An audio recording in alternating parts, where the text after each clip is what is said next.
Is Raheem Sterling's nightmare spell at Chelsea about to come to an end? He's expected to leave the club this month. Yep, hello, welcome along to the Transfer Show. 6 days, that's it. 6 days left of this transfer window. I'm joined by Chief Correspondent Kaveh Solokol, football correspondent Rob Dorset for the next hour to discuss the deals that could still get over the line. Plus, we'll hear from Arne Slot and live from Eddie Howe ahead of tomorrow's bumper night of Champions League matches. Speaking of Chelsea, any possibility of Cole Palmer moving to boyhood club Manchester United? We'll be live to Naples as he trained before Chelsea's match tomorrow. Douglas Luiz's loan spell at Nottingham Forest will be cut short as he's close to returning to former side Aston Villa. We'll explain the ins and the outs of that deal. And where will Jean-Philippe Mateta be playing his football when the transfer window closes on Monday? Would Crystal Palace really sell him to Nottingham Forest? We'll discuss the possibility of that and the striker merry-go-round it could cause.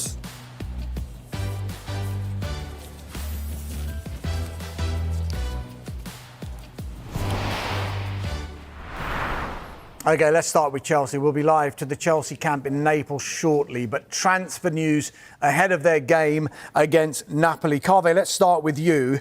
It's a name we speak about transfer window after transfer window. Raheem Sterling, the exiled Raheem Sterling. What's the latest with him just now? Well, look, the latest is I think we may have a solution by the time the window closes on Monday. Look, Chelsea have got a problem. Raheem Sterling has a problem as well. He's got 18 months left on his contract. He's one of the highest paid players at the club, earns more than £300,000 a week. He is not playing. He's been frozen out. So Chelsea need to find a solution, and he needs a solution as well. It's our understanding that the club are in talks with his representatives, and there's now an expectation that something will be sorted out by Monday. And in all likelihood, he will not be a Chelsea player after the window closes. Now, we can't say 100% that is going to happen because he still has 18 months left on his contract. So he's well within his rights to say, I'm not moving anywhere. I'm not going to sign any sort of agreement to tear up my contract. I'm going to stay here until the summer of 2027. But talks are underway, and there's an expectation that a solution may well be found. You say a solution, so what is the solution? Well, look, it could be that he gets a permanent move. I'm not sure that's going to happen with only days left of the window. I think he's made it clear behind closed doors that he's not interested in another loan move. The other possibility is that some kind of compromise agreement could be reached between the player and the club. For instance, if he's earning £300,000 a week and he's got 18 months left on his contract, that means that Chelsea would have to pay him £27 million over the next 18 months. So who knows? Chelsea may, for instance, this is just hypotheticals. Chelsea could say to him, why don't we pay up £20 million of your contract and you become a free agent and you can go and sign a contract for someone else.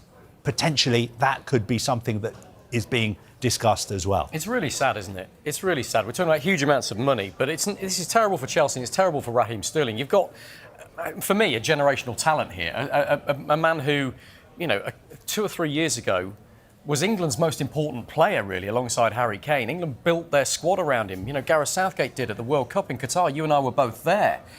And then he had that burglary at home and went and had to fly back to be with his family. And his England career never recovered from that under Gareth Southgate. And it felt like his club career hasn't. I mean, I was checking out the stats. The last Premier League game he played was for Arsenal in May 2025, May of last year. For a player of his ability, who's still only 30 years old, that's a travesty. And look, there's big money at stake here, isn't there? There's huge amounts of money, which is what Kaveh's just outlined there. But if you look beyond the money, the fact that a player of his ability is not playing football, has never felt comfortable at Chelsea, I don't think, to play football is a travesty. And I think everybody who likes football would like to see him back comfortable somewhere, playing the way he is capable of playing, because if his career carries on dwindling like this, it will be one of the biggest wastes of talent that we've seen in English football in recent years. You mentioned that Qatar World Cup. Do you feel that might have been a big turning point for him and his career? Well, it feels like it, but you can't really understand why. I mean, look, it definitely affected his England prospects. I think the truth is that there was a disagreement between Raheem and between Gareth Southgate at the time about what happened there. A lot of confusion. Raheem felt that his family had been held up by gunpoint at home, and of course, when the England manager heard that, he said, "Go home, check on your family." And then the police came out with these strange statements and said, well, there was no evidence of firearms and the family weren't at home at the time. And it led to a significant breakdown in relations between Sterling and the England manager. But that aside, it doesn't really explain what's happened with his club career and why it's just absolutely collapsed. And as I say, I just think it's incredibly sad. I think if Chelsea and him can come to some agreement by Monday and he can start afresh, I don't think there'll be a lack of clubs that are prepared to take him, albeit probably nowhere near £300 million. I think we've seen this as well. We've seen this as well. When you're a player who is earning big money, you have really got to be world class and untouchable for the club to carry on paying you that money and to keep you. For instance, we saw what happened at Marcus Rashford at Manchester United, Jadon Sancho at Manchester United as well. When you're earning a lot of money, if new owners come into the club, they look at the finances and they think, we can't be paying this guy this much. We need to move him out. And I feel that is what has happened with Raheem Sterling through no fault of his own. It's not his fault that the people who were running Chelsea decided to give him this incredible contract, because at the time they signed him, he was a world-class player and they signed him from Manchester City. That was the going rate for a player of his ability. Simple as that. It's not now because he's fallen off a cliff in the last couple of seasons. Yeah, let's see what happens with him. I'm sure we'll be talking about him in the final 6 days. That's a potential departure, Carve, from Chelsea. Let's look at potential arrivals. And they're in the market, it looks like, for a central defender. One man who we have been talking about in the last couple of weeks, Jeremy Jacquet. Is there a development on him? Well, the development is that he wants to move to Chelsea. And I think that's potentially very significant because he's so highly rated that some of the biggest clubs in Europe want to sign him, especially in the summer. But I think he's made it clear that his preference is to move to Chelsea. Chelsea remain in talks with Rennes. I think Rennes would like to keep him until at least the summer. Chelsea would prefer to have him straight away. There's a potential there for a deal to be done now for him to join straight away, or for a deal to be done now for him to join in the summer. But I've just got a feeling if a player has said, I want that club, 9 times out of 10, he ends up getting what he wants. Yeah, let's see what happens with that. Let's talk about some blockbuster headlines over the past couple of days with Chelsea's most high-profile player, you'd have to say, in Cole Palmer. There's lots of talk about him potentially leaving. Manchester United, his boyhood club. Could he end up there at some point? What's the perspective from the Manchester United side and maybe the Chelsea side on that? Carl and I've been talking about this. There's an awful lot of noise around this. The fact of the matter is he has a long-term contract, 7.5 years left on his Chelsea contract. He's on a very good deal there in terms of his weekly wage. I can't see any way that Chelsea would let him go. But more to the point, Manchester United couldn't afford him right now. And they're not looking for any attacking options. I'd be surprised if Manchester United did anything in terms of incomings in this transfer window. They've got a new strategy. They plan to do it transfer window by transfer window. The last window in the summer was when they went big. They spent over £280 million on attacking players. The focus next summer will be on central midfield players, defensive central midfield players. Well, that's not Cole Palmer. I can't see how he would necessarily fit into the United squad right now. He is not a priority for them. It's pretty clear that Cole Palmer is a Manchester United supporter. It's pretty clear that his family are. I think there's some suggestion, and from the people I've been speaking to, some truth in the fact that he's maybe not settled as quickly as he would have liked in the southeast, and that he's still got a lot of family up in the northwest. So maybe there's a pull to draw him back there. But there's a huge difference between that and that player leaving Chelsea to go to Manchester United. Chelsea wouldn't let him go. Manchester United don't want him right now, so it's almost irrelevant what Cole Palmer and his family might want at the moment. And maybe something in the future. Maybe Cole Palmer would like to go to Old Trafford in the future. Maybe United might go for him in the future, but I don't see anything imminent there. United are focused on other areas of the squad, plain and simple. They're not going to let him go, are they? Look, I think behind closed doors, privately, Chelsea will be laughing off these reports because Cole Palmer is 22. He was player of the tournament at the Club World Cup. He's had injury problems so far this season, which have prevented him from being at his best. But his contract at Chelsea means that he will be a Chelsea player until he's 30, and he's 22 at the moment. Now, can I see him playing for Manchester United one day? Yes, because he's a United fan. And I think if you were one of his close friends and you were talking to him, he would probably say to you, look, one day I would like to play for Manchester United. But just because he grew up a United fan doesn't mean he's going to end up playing for them. I mean, he was a United fan, but he ended up at the Manchester City Academy. Yeah. And he was working under Jason Wilcox, I think, who was the academy director, who's now the director of football at Manchester United. And there are very good relations between Chelsea and Manchester United. So if United were really interested in signing him, all they would have to do is pick up a phone and call Chelsea. And I'm sure that would never happen. And if it did, Chelsea would just say, are you having a laugh? This is not going to happen. I think his profile in the game at the moment, how much would it cost to sign him?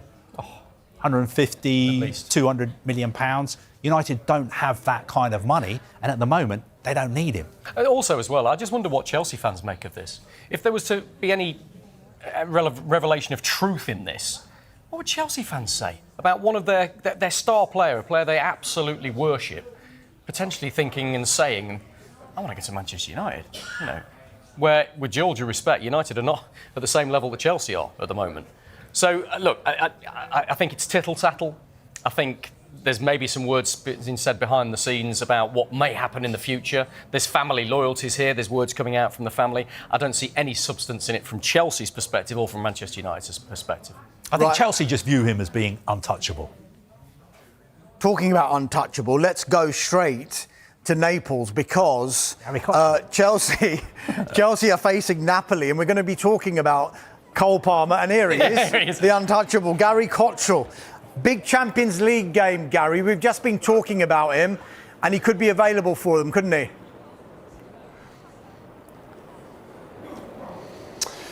Yeah, the thigh bone's connected to the groin bone's connected to the toe bone, and of course the song doesn't go like that, does it? And it's complete nonsense because I don't think there is a bone in the groin, but that kind of sums up Cole Palmer's injury-interrupted season. First of all, it was the groin, which kept him out for quite a while. Then just as he was coming back, he stubbed his toe at home in some kind of domestic accident, and then he was brought back gradually, managing his minutes because he's that important to the club. Played the full 90 minutes for the first time in a long time against Brentford, a couple of Premier League games ago, and then got this latest thigh niggle, which kept him out of Paphos in the Champions League and Crystal Palace at the weekend. But he is back in training, back in the Chelsea training ground earlier today. We'll be on the flight out here as we speak, and he is available for selection again for the game against Napoli tomorrow night. So he's happy when he's playing.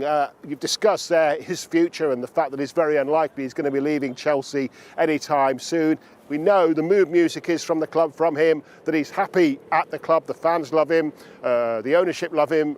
Liam Rossini, I know for a fact, loves him, and Cole Palmer loves being at the club, particularly when he's fit and playing. And he hasn't had enough of that, has he, this season? So once he's back to full match fitness and coming in with the assists and the goals again, I'm sure that he'll be settling into having the rest of the season as a top season, beginning, hopefully, in the Champions League against Napoli tomorrow night. Yeah, talking of Napoli, you were with them earlier on today, weren't you, Gary? And it's a match-up, isn't it? Liam Rossini will be coming up against a former Chelsea head coach in Antonio Conte. How's Conte feeling about facing his former club? Well, really, both ends of the scale, aren't they, in terms of experience, in terms of big games, in terms of big names, in terms of things won. Antonio Conte, a prestige blue-chip elite manager. Liam Rossini, still at the very beginning of his head coach career. And Antonio Conte, obviously the last time Chelsea won the Premier League 8 years ago, 9 years ago. Conte left 8 years ago. There's been 8 managers at Chelsea since then, and he's been talking about those days, and he's been talking about the modern day Chelsea, and some words there of he believes things are going in the right direction for the new Chelsea under the new ownership. He called them a fantastic club with a great vision and a winning mentality, and he believes that the young squad will continue to improve. But of course, there's a bit of a dig there as well, as we're in a transfer hour. He talked about it being a young squad, but he spoke about the expensiveness of many members of that squad. He said we'd all love to buy young players, but most of us, particularly here in Italy, can't afford to spend that much money on young players. So praise, but a little bit of a caveat to that as well. He needs to win here tomorrow night to really have any chance of being in the competition at all going forward. They're just in the elimination area at the moment. They've got a great home record in the Champions League, 1-2 and drawn the other. Their away form has put them in this position, so they've got plenty to play for. Have Napoli tomorrow night, and of course Chelsea the same. They need those 3 points really just to try and guarantee they don't have any playoff games in a busy February. Gary Untouchable Cottrell, thanks for now.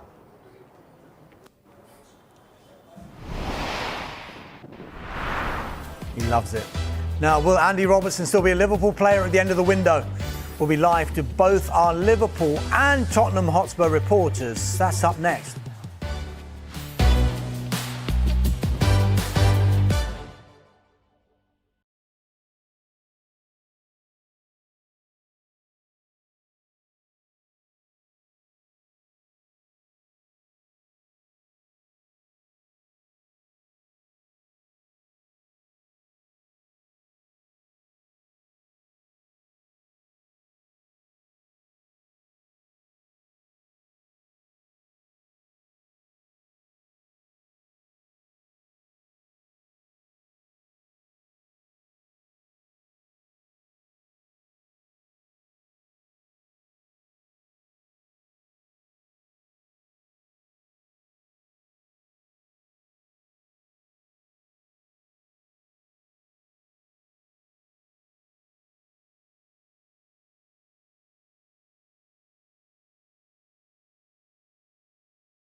Welcome back to the Transfer Show. Welcome back to Carve and Rob. Rob, we're coming to you in just a moment. A bit of breaking news to bring you regarding James Ward-Prowse, the West Ham United midfielder. Remember, earlier on this month, Burnley had held talks with West Ham United over the loan signing of Ward-Prowse. We brought you the news yesterday that that deal was no longer being pursued by Burnley. Well, we've got another U-turn because West Ham midfielder James Ward-Prowse's move to Burnley is back on. Talks, we're told, are advancing between the two clubs, and he's expected to have a medical, maybe, if all goes well with those talks, in the next 24 to 48 hours. Remember, they had held talks without a resolution, has not featured under Nuno Espirito Santo, James Ward-Prowse, but was on the bench on Saturday for that victory over Sunderland. So we thought then maybe he does have a future under Nuno. Doesn't look like that is the case, because Burnley now look like they are close to getting their man in James Ward-Prowse. Talks are back on between Burnley and West Ham over the loan signing of James Ward-Prowse. A medical could happen in the next 24 to 48 hours. And Rob, I did mention it at the start there. You've got a bit of breaking news to bring us as well. Yeah, I had a couple of messages while we were in the break there, actually, of something that I've been working on for a few hours now. And Conor Coady, the former England international, 32 years old now. Of course, he's been at Wrexham and not playing very much. I'm told he's very close to completing a move to Charlton Athletic for the rest of this season. Wrexham prepared to let him go. It would be kind of a loan deal, but at the moment the two clubs are talking about what proportion of wages will be shared between them. But I think both sides are pretty optimistic it can get done. Conor Coady likes the idea of a move. He's desperate to play more football, simple as that. Just 6 times he's played for Wrexham so far this season. Desperate to get games under his belt. I expect him to have a medical, if not later tonight, then maybe early tomorrow. And it could well be we're talking about Conor Coady as a Charlton Athletic player very, very soon. Yeah, Conor Coady, big Liverpool fan, isn't he? And we've just been hearing from Arne Slot ahead of Liverpool's Champions League match against Qarabag tomorrow night. Slot gave us an update on the future of Andy Robertson. And our reporter, Vinny O'Connor, is at Anfield for us now. Vinny, great to see you. What is the latest? Will Andy Robertson still be a Liverpool player come the end of this transfer window? He is for the time being, Darmish, but there was no definitive answer when I pushed Arne Slot as to whether he would still be a Liverpool player once this window closes. Neither was there a definitive answer when it came to the question as to whether Andy Robertson, whatever happens in this window, could move on in the summer. Look, Andy Robertson has been integral to Liverpool's success that they've had in recent times, certainly under Jurgen Klopp. The fact that he's a 2-time Premier League winner with Jurgen Klopp and with Arne Slot, of course, European Cup winner, European Super Cup winner, Club World Cup winner, 2-time League Cup winner and an FA Cup winner as well. But at the same time, he's seen his role at Liverpool tail off somewhat this season with the number of starts that he's had. 11 in total, just 4 Premier League starts, 4 in the Champions League as well. So you can understand, a bit like Conor Coady, I suppose, Andy Robertson wanting more regular first-team football, particularly with the World Cup coming up as well. And we know that Liverpool have been in discussions with Spurs over a £5 million deal for Andy Robertson to go in this window. Now, we can understand why the plug has been pulled up to this point as well, because Liverpool have a bit of a defensive crisis going on already without Conor Bradley for the rest of the season. Giovanni Leone, of course, as well. Joe Gomez is the latest to suffer an injury with that collision with Alisson in the defeat to Bournemouth as well. He's out with a hip injury once again, although Arne Slot is not expecting that to be for too long. And Ibrahima Konate remains out of the picture at the moment for compassionate reasons following the death of his father. So Andy Robertson is available to face Qarabag. But as I say, when I asked Arne Slot about Andy Robertson's future, he wasn't too committal as to how long he could still be at the club. Robbo is part of the team tomorrow evening, and he's been part of this squad, of this club for so many years. And happy to have him. Good that he's available, because that's something that's quite important for us at the moment, to have players available. And yeah, he will be part of the team, and nothing happened from my side. Is he definitely staying in this window, though? It's hard to say anything definitive in this world we are in, but I expect him to stay, yes. Without the Champions League, there would be an even different complexion on this season for Liverpool so far. Don't forget, they've beaten the likes of Real Madrid, Atletico Madrid. They beat Marseille away from home last week, having already beaten Inter Milan away from home before Christmas as well. Now, Arne Slot said to us today, this could still be a special season. And by that, he means by winning something. If they don't improve in both boxes, though, he said it could only become an acceptable season. He wouldn't elaborate on exactly what an acceptable season is, but the bottom line is he still feels that Liverpool can win something and deliver success this season. Vinny O'Connor at Anfield, thanks very much for now. OK, let's get the Tottenham Hotspur side of this, because we can head out to Germany right now, where Tottenham Hotspur take on Eintracht Frankfurt in the Champions League tomorrow night. As you can see, Jamie Weir looks very chilly out there in Frankfurt, is there for us. Jamie, we've heard from Slot. He expects Andy Robertson to remain at Anfield. How much of a blow will that be to Tottenham Hotspur? Because they really wanted him, didn't they? The camera never lies, Darmish. It is absolutely freezing here. Yes, I think it would be a blow to Spurs. Look, it wouldn't be a blow on the same scale as missing out on Morgan Gibbs-White or Eberechi Eze last summer. But I think there was hope they could get Andy Robertson over the line, given that Ben Davies is missing for a chunk of the season as well. And it wouldn't just be because it gives you cover at left back. It wouldn't just be because it then frees Jed Spence to move over to his preferred right-hand side. I think it's the leadership. This Spurs side look very brittle. They look bereft of leadership. And Andy Robertson, a seasoned winner, and that character to have in the dressing room, I think would have been huge for Spurs. So whether they look elsewhere now, if they can't make this happen, whether enough groundwork has been done that they can get Andy Robertson in the summer for free, remains to be seen. But obviously, Champions League winning, Premier League winning, national captains of their country don't grow on trees. Yeah, exactly. Jamie, what about departures? Because there's been lots of talk. And our reporter, Michael Bridge, who's been covering Tottenham Hotspur throughout this season, has been saying they can ill afford to let anyone go. Is that still the case? That always has been the case. That has been the consistent line from Tottenham all month, with the exception of selling Brennan Johnson right at the beginning of the transfer window to Crystal Palace. The line has been that first-team players are not for sale. There has been interest in Matisse Tell. There has been interest in Radu Dragusin. The answers on both occasions were first-team players are not for sale. And even the likes of Yves Bissouma, who's kind of frozen out of the squad by Thomas Frank, we've seen him involved in the last two Premier League games as well. Now, just today, we're reporting interest in Antonin Kinski, their backup goalkeeper from West Ham United. I think that's highly unlikely to happen, because what were to happen if Guillermo Vicario was to pick up an injury, as he did last season? That was the very reason they brought Antonin Kinski in this transfer window 12 months ago. So I cannot see that one happening. The one that could potentially happen, we have been reporting interest in Juventus on Randall Kolo Muani. Now, Dominic Solanke is back, and obviously Richarlison is missing for a while with injury, but Matisse Tell can play through the middle. If Spurs could bring in another striker in these remaining few days of the transfer window, I think Randall Kolo Muani, they could be prepared to let leave, simply because he hasn't hit the ground running really with Spurs. He's looked disinterested at times with some of his body language. So whether that one could happen remains to be seen. But look, they do have an injury situation at the moment, Tottenham. This time last week for their game against Borussia Dortmund, they only had 11 senior outfield players available. They've got a couple more available for tomorrow night, but still, they're pretty thin on the ground. Jamie, thank you very much indeed. Get yourself warm, mate. Carvey, let's just talk Andrew Robertson, because we're on the understanding that the deal has stalled. Arne Slot is answering the question, we expect him to stay. He will not be able to give that definitive answer. Do you still see a world in the last 6 days of this window that Andrew Robertson could yet become a Tottenham Hotspur player, and what would have to happen? Oh, you're putting me on the spot. Not really. I think it's just too much of a risk for Liverpool to sell him. And the size of the deal, you're talking, what, £5 million? I mean, that's not enough to compensate for the loss of a player as good as Andy Robertson. And I think you saw when he came on at the weekend, OK, Liverpool lost, but you could make a case that he played better in the second half than Milos Kerkez did in the first half. So I would, for what it's worth, echo what Arne Slot said there.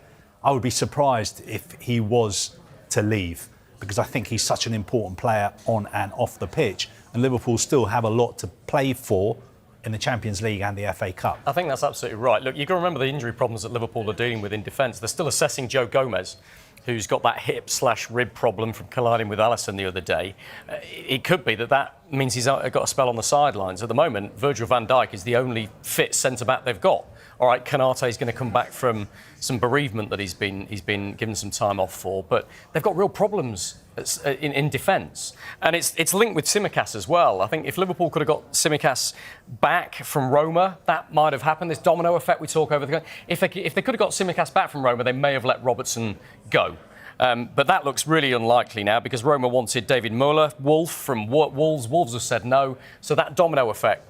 Wolves won't let him go, Roma won't let him go, and I can't see Liverpool letting Robertson go unless something changes drastically in the next few days. Don't go anywhere. Just one bit of breaking news away from transfers to bring you, and that is in the cricket.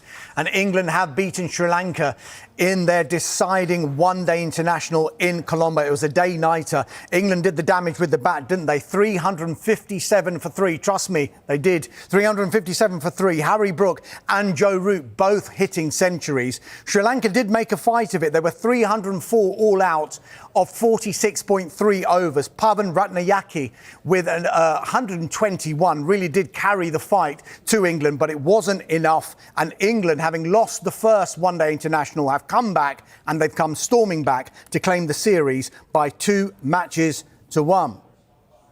Right, stay with us on the transfer show. There was confirmation of England's win there, finally. Stay with us on the transfer show. We'll be bringing you news on Douglas Luiz and Jean-Philippe Mateta. Stay with us.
Huge game in Paris tomorrow night for Newcastle United. They take on Paris Saint-Germain, the Champions League holders in the Champions League, of course. Eddie Howe, the Newcastle United manager, has just sat down. He's been speaking to the media and he's been talking about the delay that Newcastle United had when they arrived in Paris earlier on. How was the journey? How was the journey over and how disruptive has it been? Yeah, the journey over was fine. It was just the wait before. So we were on the tarmac ready to go and just the winds were too high for us to take off. So the pilot looking after our safety first, and then just as we were probably about to call time on and possibly look at an alternative arrangement, he felt it was good to go and he got us here safely. What was the alternative option? Well, the alternative option was to maybe stay in Newcastle and fly tomorrow, but thankfully we got here today, which I think was the much better option. How are you feeling about the clash now? You were obviously here a couple of years ago, total different situation then, memories coming back from that evening? Yeah, memories coming back as you walk into the stadium.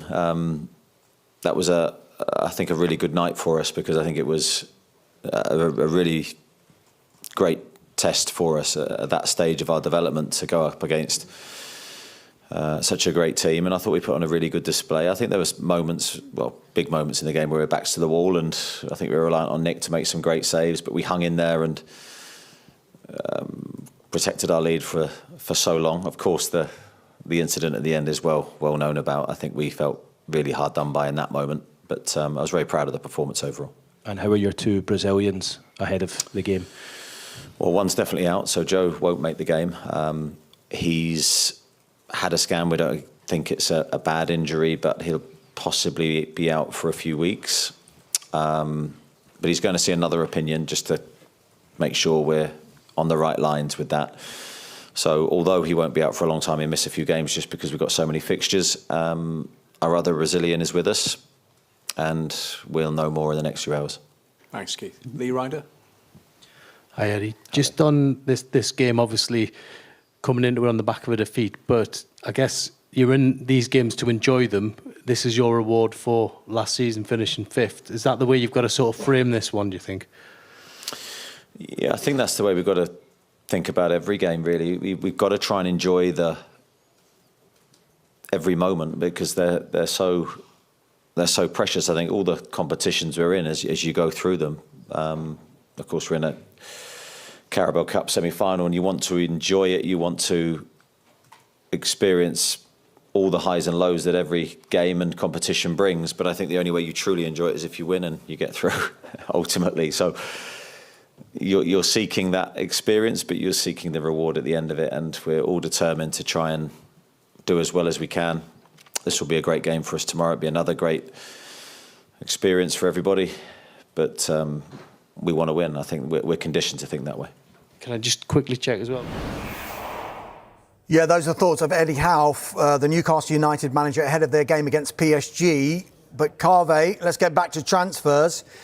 Some breaking news, big breaking news regarding Tammy Abraham. What can you tell us? Yeah, Besiktas have just announced publicly that they are in talks to sell Tammy Abraham. Of course, he was on loan there from Roma just yesterday. They turned that loan into a permanent move for around £11 million. But I think they were just doing that so that they could sell him on to Aston Villa. And Besiktas are one of these clubs who are listed, like Borussia Dortmund, for instance. So they have to announce a lot of things which affect their finances. And just in the last few minutes, they have officially announced that they are in talks to sell Tammy Abraham. We think he's going to be moving to Aston Villa in a deal which would value him at around £18 million.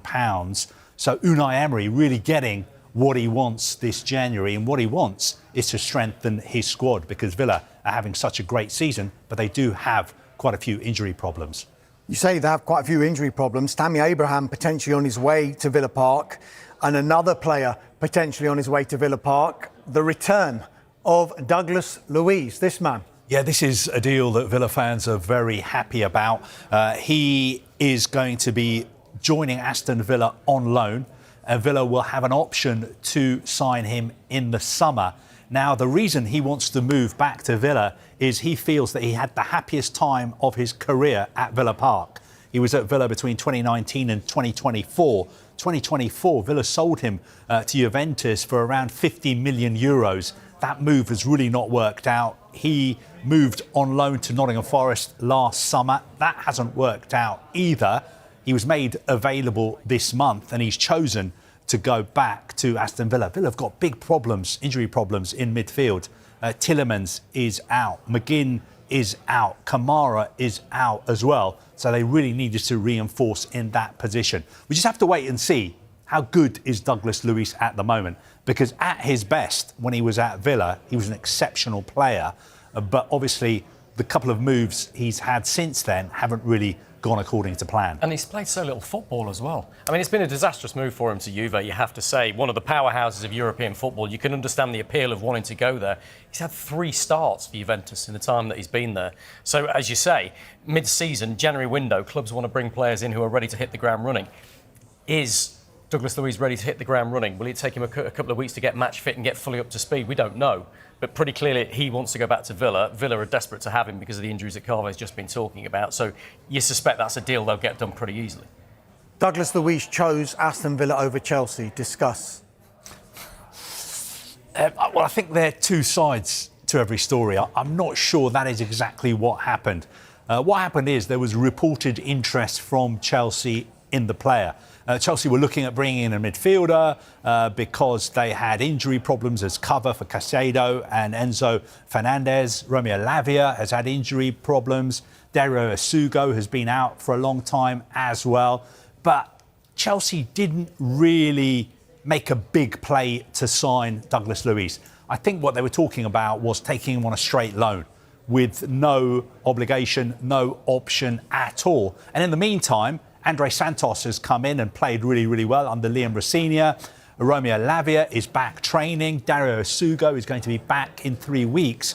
So at the moment, I don't think Chelsea need to reinforce in that position. There's another way of looking at it, of course. You could say that Douglas Luiz had a choice between Aston Villa and Chelsea, and he chose Aston Villa because Aston Villa are the club closest to his heart and he loved his time at Villa Park. You pay your money, you make your choice. Believe who you want to believe. Interesting. Right, we heard from Eddie Howe just a few moments ago. We got some team news from Newcastle United very quickly. Joe Linton, unfortunately for Newcastle, has been ruled out for a few weeks with a groin injury that he picked up on Sunday against Aston Villa. He will miss that game against PSG tomorrow. Possibly better news on his fellow Brazilian and the club captain Bruno Guimarães. He will face a fitness test in Paris to see if he's available to play against PSG. So Joe Linton out for a few weeks, and they're hopeful, pending a fitness test, that Bruno Guimarães will be able to face PSG. Now, coming up on the transfer show, plenty still to come, including the latest on Crystal Palace and their striker, Jean-Philippe Mateta. Stay with us.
Time's flying. Welcome back to the transfer show.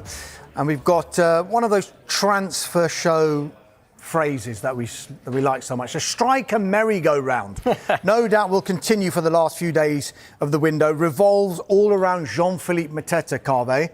What's the latest regarding this man? Well, the latest is that there is a deal there to be done for Forest to sign him from Crystal Palace.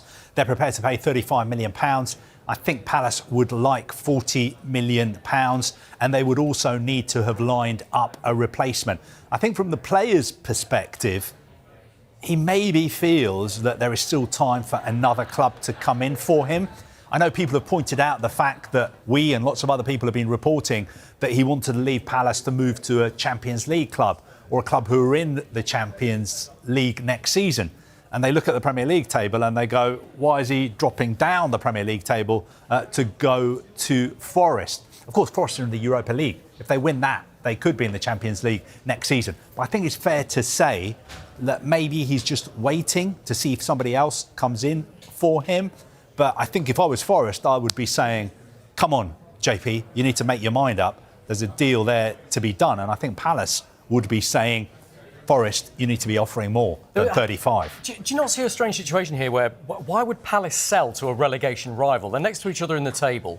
Why would Palace You know lose to why? Forest? Because I think speaking to Palace fans, what they would say is Jean-Philippe Mateta, when he's playing well, he's a brilliant player. But in the last 3 months, I think he scored 1 goal from open play. So would we really be strengthening a rival?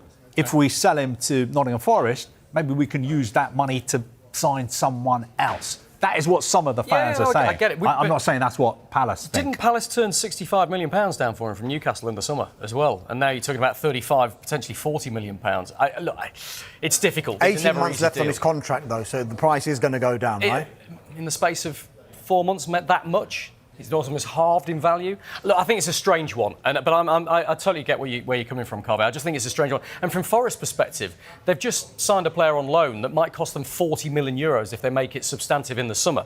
This is Lorenzo Luca, who's a centre forward. So, do they need another centre forward at the moment? Have they not got full confidence in the guy they've just bought? I just something doesn't quite add up for me. We'll see whether it happens, but something just doesn't click. Carve, you mentioned that Palace will only sell if the price is met and if they bring in a replacement. A potential replacement could come from a team that's bottom of the Premier League at the moment. Yeah, one of their options would be Jørgen Strand-Larsen from Wolves. Now, I think the problem there would be the valuation, because earlier in December, Crystal Palace did ask about him. And they were told that he would cost at least £14 million. Palace have not made a bid for him, but he's the kind of player they may feel is a better option for them going forward. I think he's like 4 or 5 years younger than Jean-Philippe Mateta as well. If they were to buy him, he would still have some resale value as well. He's a player who can develop more playing at a club like Crystal Palace. So that is an option for them if they decide that they're going to do a deal to sell Jean-Philippe Mateta. Rob, one other striker affected by all of this is potentially Joshua Zirkzee at Manchester United. Any movement there? Look, I think it's very unlikely. I don't see Manchester United entertaining any offers for their players unless it's a big offer. And is there going to be big money that comes in for Joshua Zirkzee at this stage in the transfer window? I don't see that happening in truth. There is reported interest in him from Juventus, but we've been told there's been no club-to-club contact between Juventus and Manchester United over Zirkzee right now. And look, he has picked up a knock. I think Michael Carrick would like to use him for the rest of the season as part of his squad. I don't see it happening. I don't see... United would sell it if the right money came in. I don't see the right money coming in for him right now in terms of... I don't think that money exists amongst the clubs that might be interested in him right now. So I suspect he stays with Manchester United until the summer at least. And I suspect he plays some games as well. Let's talk about a former Manchester United player, Rob. Angel Gomez, England international as well. Some news regarding him and a potential return to the Premier League. What can you tell us? Yeah, that's right. Look, Wolves are interested in him, is what we've been told, but a deal isn't close at this stage. I mean, there's an awful lot of moving parts with Wolves, as we've just been discussing. So I think there's a bit of well, if we do that, what do we do about this deal, potentially, with them? They certainly like Angel Gomez, and the manager likes him an awful lot. And he was a key part of Lee Carsley's England squad not too far ago. But a number of Premier League clubs, I think, have looked at his diminutive stature and said, has he got the physicality for the Premier League? I think that's harsh. I think he's a clever player, a brilliant technician with the ball. The other slight difficulty is that he plays in a pretty unique role that we don't see a lot of here in England. He's got this extraordinary passing ability. He's a creative midfield player, but instead of playing as a number 10, he plays behind the rest of the midfielders and the holding midfield players. He plays just in front of the back four, in effect. Not many Premier League clubs play with that system. Would Wolves play with that system? Could they crowbar him into a different position? I don't know. But look, there's definite interest there. There are discussions happening. But as we understand it at the moment, a deal between Wolves and Marseille is not close. Carvey, time running out, but let's talk West Ham United. I know you've been talking until you're blue about Lucas Paquetá, but they could be welcoming a player that's very familiar with Nuno Santo. Adama Traore from Fulham. Obviously, I think he's been told by Fulham that he can leave this month. And he's worked with Nuno before. Nuno knows him well. One of the things that West Ham have been lacking is real pace up front. OK, they're getting it with Somerville at the moment. They've got Bowen as well. But they need a little bit more. And I think he can bring them that if he completes the move there after his medical. 262 minutes he's played all season. That's less than 3 full matches he's played at Fulham. He's surplus to requirements. If they can get a deal done, I think that one will happen. Yeah, let's see what will happen with Adama Traore. Looks like he's on his way to West Ham United to reunite with Nuno Espirito Santo. That's it for the Transfer Show for now. We'll be back tomorrow with the Transfer Show at the same time at 4 o'clock. Coming up on Sky Sports News, though, it's the Premier League show. Vicky Gomersall is joined by former West Ham United striker Dean Ashton. Stay with us.